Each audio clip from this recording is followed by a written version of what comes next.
नमस्कार दोस्तों, मैं डॉक्टर शुभम सक्सेना पीएमसी हिंदी की स्वाध्याय श्रृंखला में आप सभी का हार्दिक अभिनंदन करती हूँ। दोस्तों, आज जो पुस्तक मैं आपके सामने लेकर आई हूँ वह एक विश्व प्रसिद्ध पुस्तक है, बहुचर्चित पुस्तक है, ऑटोबायोग्राफी ऑफ अ योगी। यह एक बहुचर्चित पुस्तक और इसके लेखक हैं विश्व प्रसिद्ध जगत गुरु, क्रिया योग गुरु श्री श्री परमहंस योगानंद जी।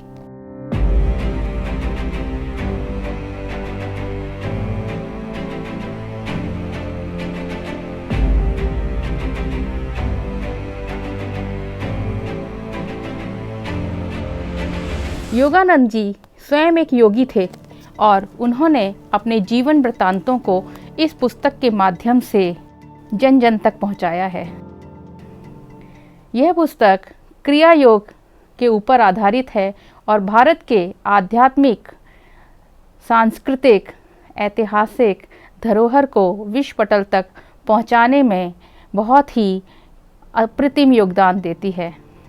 परमहंस योगानंद जी ने पश्चिम में योग का प्रचार प्रसार तो किया ही, साथ ही में 2 अंतर्राष्ट्रीय संस्थाएं, योगदा सत्संग सोसाइटी और सेल्फ रियलाइजेशन फेलोशिप संस्थाओं की भी स्थापना की। यह पुस्तक प्रेरक प्रसंगों के माध्यम से उनके जीवन में आए विभिन्न योगियों, मुनियों, ऋषियों और उनकी जीवन की चाहे उपलब्धियां हों चाहे चुनौतियां, हर चीज़ का वर्णन बहुत अच्छे ढंग से करती है और हर प्रेरक प्रसंग से आपको कोई ना कोई शिक्षा जरूर मिलती है। ईश्वर सहज है, सरल है, बाकी सब कठिन है। एक अन्य शिक्षा है, ईश्वर शाश्वत है और नित्य नवीन आनंद है।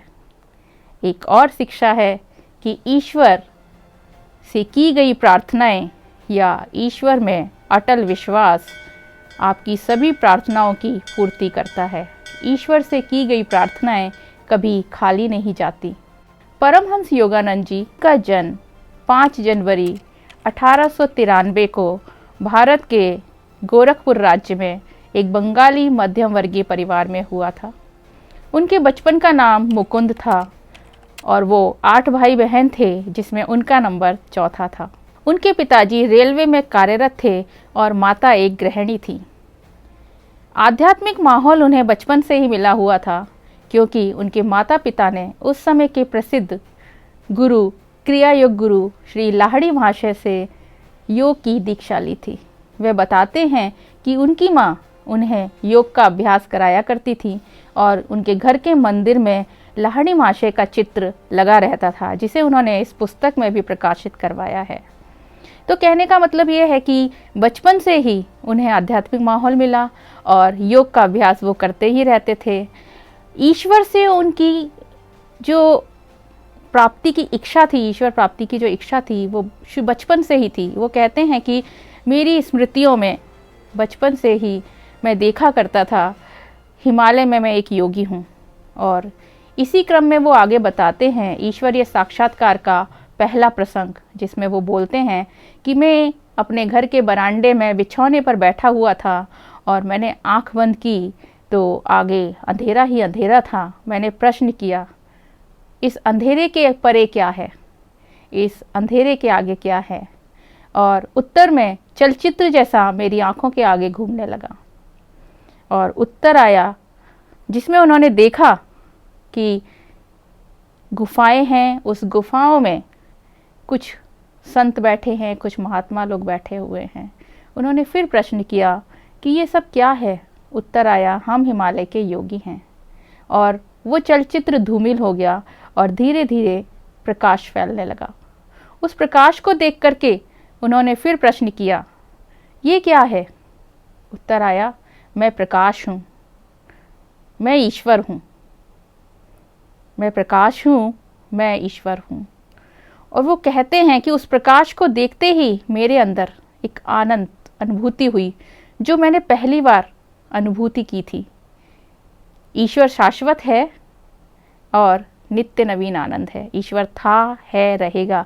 और इस प्रकाश को देखते ही उन्होंने कहा कि ईश्वर की जो विरासत है उसे पाने में मैं सफल हुआ और मेरी जो ईश्वर प्राप्ति की लालसा थी वो यहाँ से और ज़्यादा बढ़ गई और मैं सोचने लगा कि क्यों ना मैं हिमालय में जाकर के ईश्वर को प्राप्त करूं। तो ईश्वर प्राप्ति का पहले अनुभव में उन्हें आनंद की अनुभूति हुई और इसी का दूसरा प्रसंग वो बताते हैं कि जब वो 11 वर्ष के थे और उनकी माँ की मृत्यु हो गई थी, जिसे वो बहुत प्यार करते थे, वो उन्हें अपना सच्चा दोस्त समझते थे, और माता की जो मृत्यु है उसने उन्हें अंदर तक हिला के रख दिया। वो बहुत गहन वेदना से और असहनीय दर्द से को सहन नहीं कर सकते थे और वो कहते हैं कि स्वर्ग मेरी जो आर्त पुकारे हैं उन्होंने स्वर्ग तक के दरवाजे हिला दिए और ईश्वर को मेरी पुकार सुननी पड़ी। और एक दिन जब मैं ध्यान में बैठा था तो जगत जननी माता का स्वर मुझे सुनाई दिया। वो बोल रही हैं कि जितने भी तुमने जन्म लिए हैं, जन्म जन्मांतरों तक मैंने तुम्हें अपने वात्सल्य से, अपने प्रेम से बड़ा किया। जन्म जन्मांतरों तक मैंने तुम्हें पाला पोसा और तुम जिन 2 सुंदर काली आँखों को ढूंढ रहे हो उन्हें मेरी आँखों में देखो। इतना सुनना ही था, उस प्रकाश, उस ध्वनि से उनके अंदर एक अप्रतिम आनंद भर गया। वो उल्लासित हो उठे। वेदना कहाँ गायब हो गई पता ही नहीं, सिर्फ आनंद ही आनंद था। और वो बोलते हैं, उस आनंद में मैंने प्रण किया कि अब मैं हिमालय जरूर जाऊंगा और ईश्वर की प्राप्ति में मुझे कोई नहीं रोक सकता। तो वो कहते हैं कि ईश्वर नित्य नवीन आनंद है। तो दूसरी बार उन्होंने ईश्वरीय साक्षात्कार से आनंद का अनुभव किया और वो हिमालय की ट्रेन में बैठ गए। पर जो उनके बड़े भाई अनंतदा थे, उनको ये बिल्कुल भी पसंद नहीं था कि मुकुंद सन्यासी बने या हिमालय में जाकर के तपस्या करे, और उन्होंने उनको हिमालय की ट्रेन से उतार के घर ले आए। तीसरा प्रसंग वो बताते हैं कि जब तक मेरा हाई स्कूल नहीं हुआ था और मेरे गुरु मेरे मार्ग में नहीं आए थे श्री युक्तेश्वर गिरी, तब तक मैं अन्य साधु संतों से मिलता रहा, जिसमें उनके संस्कृत शिक्षक थे प्रणवानंद जी, जिससे वो मिले, और भी कई संतों से मिले जिनका उल्लेख उन्होंने इस पुस्तक में किया है। और एक जो महान संत जिनसे मिले वो थे मास्टर महाशय। मास्टर महाशय बहुत ही सरल, बहुत ही सहज, बहुत ही विनम्र। वो कहते हैं कि इतने सहज, इतने सरल, इतने विनम्रतापूर्ण व्यवहार वाले मास्टर महाशय नित्य प्रतिदिन सिर्फ माता को निहारते रहते थे, माता के प्रति पूर्ण समर्पित थे। विनम्रता ईश्वर को बहुत पसंद है, सहजता ईश्वर को बहुत पसंद है। जब भी मैं कभी उनके पैर छूता था तो वो कहते थे, छोटे महाशय तुम में भी वही जगत जननी है जो मुझ में है, और तुम में भी वही ईश्वर है जो मुझ में है, तो मैं तुमसे पैर नहीं छुड़ा सकता। उनकी ये सहजता उन्हें बहुत पसंद आती थी, मुकुंद को। और सबसे ज़्यादा जो उन्हें पसंद आता था वो था ईश्वर के साथ, जगत जननी के साथ उनका प्रेममय वातावरण। वो हर समय प्रेम में मग्न रहते थे और ऐसा लगता था कि वो जगत जननी से बातें कर रहे हैं। ये सब देख करके मुकुंद को लगता था, अपमानित महसूस करते थे वो कहते थे, मास्टर महाशय आप मेरी माता से मध्यस्थता कर दीजिए ना, कि वो मुझे कितना प्यार करती हैं, कभी तो पूछ के बताइए। पर ये कोई आसान प्रश्न तो नहीं था। मास्टर महाशय टाल देते थे। मुकुंद ने भी ठान लिया था और उन्होंने उनके पैर पकड़ लिए। जब तक उनका प्रत्युत्तर नहीं मिला, मुकुंद उनके पैर पकड़ के बस विनम्र प्रार्थना करते थे कि माता से मेरी मध्यस्थता करवा दीजिए मास्टर महाशय। मास्टर महाशय का दिल पिघला और उन्होंने कहा कि जगत जननी तक मैंने तुम्हारी बात पहुंचा दी है। इतना सुनना था कि मुकुंद के अंदर आनंद भर गया और आनंद विभोर होकर, क्योंकि उन्हें मालूम था कि मास्टर महाशय की गई कोई भी प्रार्थना व्यर्थ नहीं जाएगी, और वो आनंद विभोर होकर अपने घर की तरफ भागे और अपनी जो अटारी उनके घर के ऊपर एक छोटा सा कमरा था जिसे वो अटारी बोलते थे। तो उस अटारी में जा कर के बैठे और ध्यान में बैठ गए। ध्यान करते करते कब 10 बज गए उन्हें पता ही नहीं चला। और 10 बजे एकदम से प्रकाश कौंधा और जगत जननी का भव्य स्वरूप उनके सामने था। वो उस भव्यता को, उस सुंदरता को निहार ही रहे थे कि उन्होंने बोलना शुरू किया, मैंने तुम्हें हमेशा प्रेम किया है और मैं तुम्हें हमेशा प्रेम करूंगी। और ये कहकर जगत जननी का प्रकाश स्वरूप ओझल हो जाता है। मुकुंद कहते हैं कि मैं उस प्रकाश स्वरूप माता के दर्शन से इतना आनंदित हुआ कि मुझे लगा कि मैं अभी ही जाकर के मास्टर महाशय को बताऊं। पर रात हो चुकी थी। बड़ी मुश्किल से उन्होंने रात भर इंतजार किया और भोर की पहली किरण के साथ ही दौड़ के मास्टर महाशय के घर पहुंचे। दरवाज़ा बंद था, अब इंतजार करना था। उन्होंने इंतजार किया। मास्टर महाशय का दरवाज़ा खुला, बाहर निकले, मुकुंद को देख के हंसे। मुकुंद ने अपनी भावनाओं पर नियंत्रण रखा और बोला, मास्टर महाशय, माता का कोई संदेशा आया क्या मेरे लिए?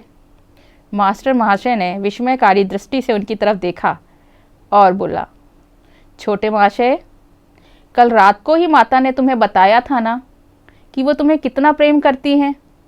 अब मेरे बताने के लिए कुछ रह गया है क्या? इतना सुनना था कि मुकुंद की आंखों में आंसू आ गए। श्रद्धा के अपार आनंद जो मास्टर महाशय ने उनको अनुभव कराया था और वो उनके पैर में गिर गए। और जब तक उनके गुरु उनको नहीं मिले, वो मास्टर महाशय के साथ ही घूमते थे, अपनी सारी बातें उनको बताते थे। और मास्टर महाशय हर बात जगत जननी से ही पूछते थे और जगत जननी उन्हें हर बात में मार्गदर्शन करती थी, प्रतिक्रिया देती थी। और मास्टर महाशय वो प्रतिक्रिया जब मुकुंद को बताते थे तो 100% वही उसका प्रतिफल होता था। जैसा मास्टर महाशय बताते थे वैसा ही घटित होता था। अब वो प्रश्न करते हैं कि ये कैसे लोग थे जिनकी छोटी से छोटी बातें, जिनकी छोटी से छोटी प्रतिक्रिया, जिनकी छोटी से छोटी प्रार्थना भी ईश्वर द्वारा सुनी जाती है। और उत्तर भी देते हैं कि ये बहुत ही सहज थे, बहुत ही सरल थे, बहुत ही विनम्र थे और ईश्वर के प्रति पूर्णतः समर्पित थे, ईश्वर के शरणागत थे। द्वैत, सही है गलत है, दंभ, द्वेष, अभिमान इनके अंदर बिल्कुल भी नहीं था। ऐसे सरल सहज भक्त की प्रार्थना ईश्वर द्वारा सदा ही सुनी जाती हैं। और साथ में ध्यान, अगर आप ध्यान कर रहे हैं, आप योगी हैं, आप उच्चतम चैतन्य अवस्था तक पहुंच गए हैं, तो ईश्वर आपसे दूर नहीं रह सकता।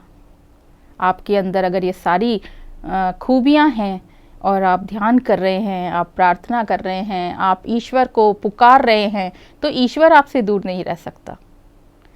मास्टर महाशय में ये सभी था। वो बहुत सरल, सहज, दयावान थे, इसीलिए ईश्वर द्वारा उनकी सारी प्रार्थनाएं सुनी जाती थी। इसके बाद वो बताते हैं कि युक्तेश्वर गिरी जी, उनके गुरु जी, उनके जीवन में आए और वो उनके आश्रम में शिक्षा लेने लगे। और गुरु जी ने एक दिन उनको समाधि लाभ कराया। समाधि लाभ का उन्होंने बहुत ही सुंदर वर्णन किया है। वो बताते हैं कि प्रकाश जो इस ब्रह्मांड का केंद्र है, ब्रह्मांड में एक प्रकाश ही प्रकाश है, वो मेरे हृदय से पूरे ब्रह्मांड में फैल रहा था। मेरी दृष्टि विशाल होती जा रही थी, विशाल होती जा रही थी। सब कुछ मुझे बहुत ही साफ साफ नज़र आ रहा था और मुझे ऐसा लग रहा था कि ब्रह्म मुझ में समा गया है और मैं ब्रह्म में समा गई हूँ। इस प्रकाश से, जिसे हम सिल्वर कॉर्ड बोलते हैं, एक मेरे नाभि तक आ रही थी और मैं बिल्कुल स्वच्छंद पूरे ब्रह्मांड को देख रहा था।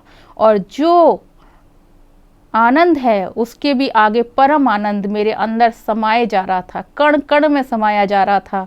वो परम आनंद पारे के समान मेरे शरीर में घुला जा रहा था। और इस परम आनंद की अनुभूति को बताना तो बिल्कुल ही मुश्किल है, जिस आनंद को मैं अनुभव कर रहा था। और ओम का ईश्वरीय शब्दनाद मुझे अंदर तक झंकृत किए जा रहा था।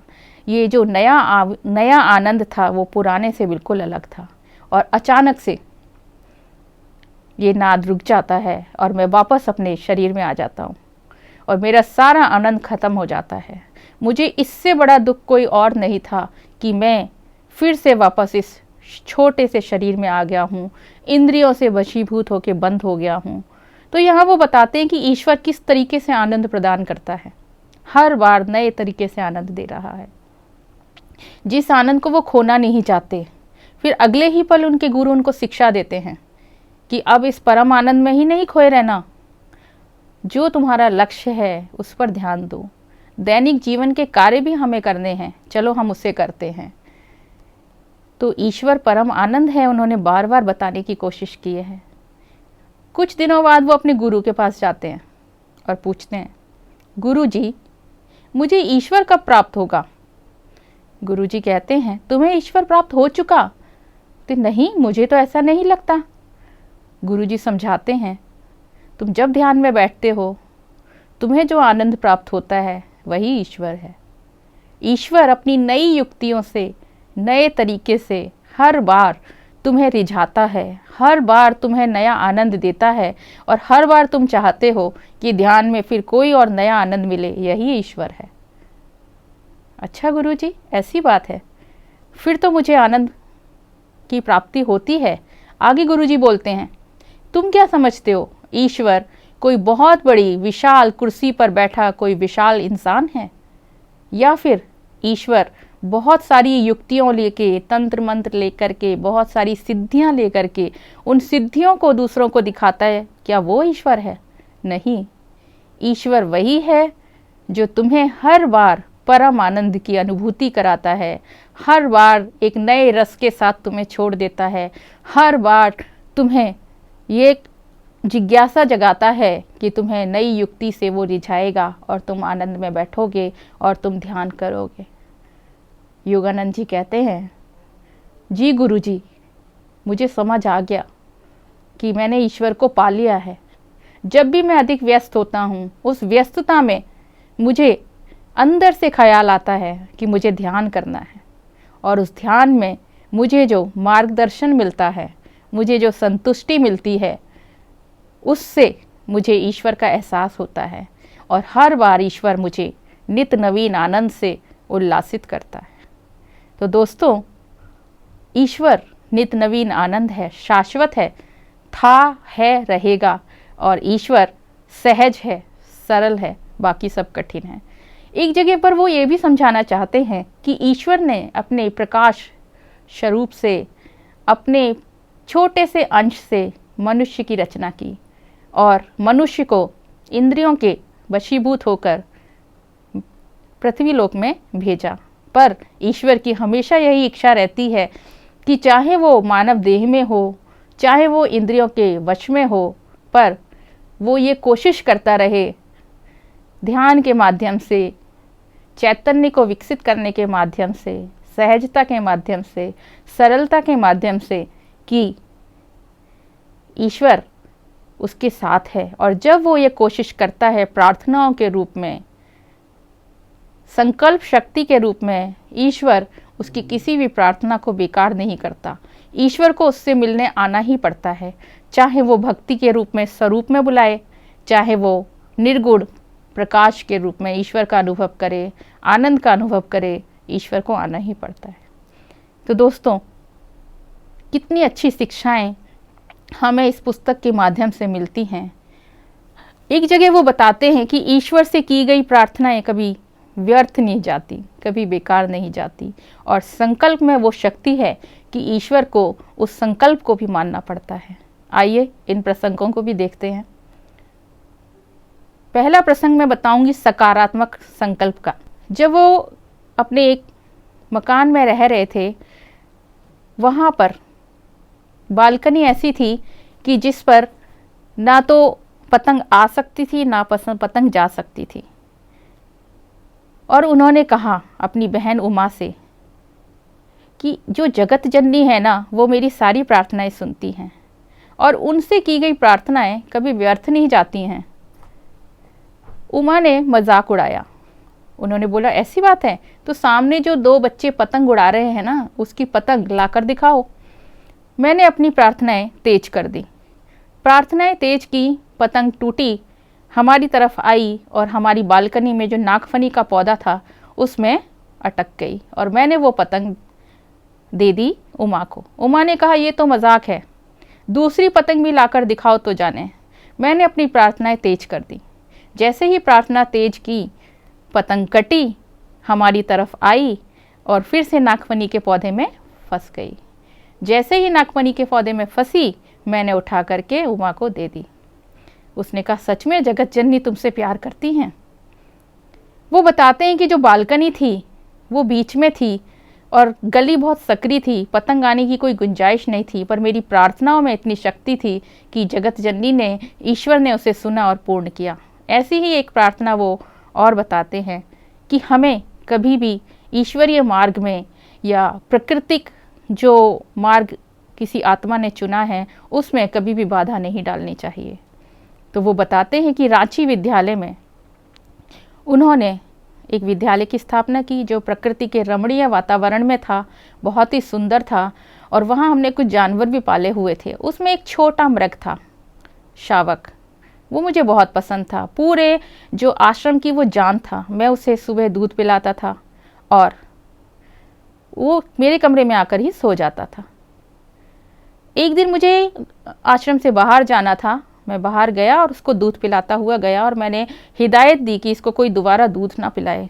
शाम को जब मैं वापस आता हूँ तो देखता हूँ कि जो मृग शावक है वो मृत अवस्था की तरफ पहुँच चुका है, क्योंकि उसको ज़्यादा दूध पिला दिया गया था। मैं उसको उठाता हूँ और प्रार्थनाएं शुरू करता हूँ। 3-4 घंटे प्रार्थना करने के बाद उस नन्हे शावक में, हिरण शावक में जान आती है और वो उठ करके चला जाता है। और मैं थका हुआ था, मैं सो जाता हूँ। जैसे ही मैं सोता हूँ, वो शावक मेरे सपने में आता है और बोलता है आप मुझे जाने क्यों नहीं देते, आप मुझे जाने दीजिए ना। और मेरे मुंह से अनायास ही निकलता है हाँ। जैसे ही मैं हाँ बोलता हूँ, मेरी नींद खुलती है और मैं दौड़ के जाता हूँ और चिल्लाता हूँ बच्चों देखो वो हिरण शावक जा रहा है। और वो हिरण शावक उठ कर के मेरे पैरों के पास आके गिर जाता है। वो बोलते हैं कि मैंने प्रार्थना की, ईश्वर ने सुनी, पर मैं यहाँ पर स्वार्थी था। मैं स्वार्थी था।